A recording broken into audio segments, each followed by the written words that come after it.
Bonjour à tous, dans une précédente vidéo, je vous expliquais le lien surprenant entre les deux premières cervicales C1 et C2 et le reflux gastrique. Si vous n'avez pas vu, je vous mets le lien dans la description. Aujourd'hui, je vais vous montrer comment vous pouvez très simplement agir sur cette zone, donc les premières et deuxièmes cervicales, en réflexologie palmaire, autrement dit, le faire vous-même. En réflexologie, chaque partie du corps est représentée sur les mains et sur les pieds, et les cervicales au niveau des mains se situent sur le bord externe du pouce, plus précisément sur l'arête interne de la deuxième phalange. Je vous montre un petit visuel ici.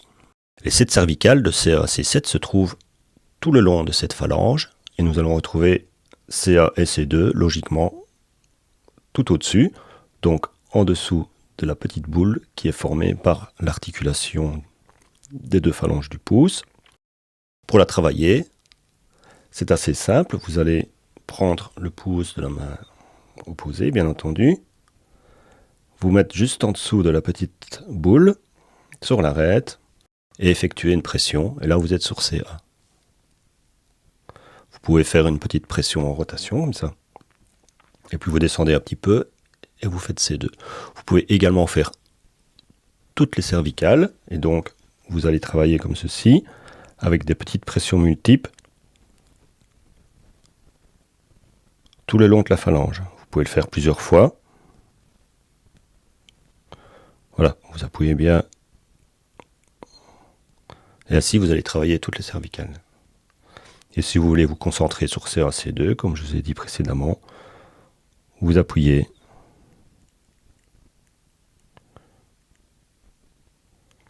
Pendant 30 secondes, 1 minute, sur chaque point, et puis vous faites de l'autre côté. C'est une technique utile pour les personnes qui ont du reflux, comme je vous ai dit, mais c'est aussi utile pour les tensions dans la nuque et le haut du dos, pour les maux de tête liés aux cervicales, et même pour les nourrissons. Alors là, c'est en version très très douce, en utilisant la pulpe du doigt, en effleurant simplement la zone. Il faut vraiment être tout doux pour les petits bébés. Ce petit geste simple peut vraiment faire une grande différence, alors testez-le, intégrez-le dans votre routine bien-être et observez comment votre corps réagit. Et si vous avez envie d'en apprendre plus ou de faire une séance complète avec moi, n'hésitez pas à me contacter, laissez un petit pouce bleu et un commentaire si vous avez aimé la vidéo. Pensez aussi à vous abonner pour ne rien rater de mes prochains trucs bien-être. Prenez soin de votre cou et de vos mains. À bientôt.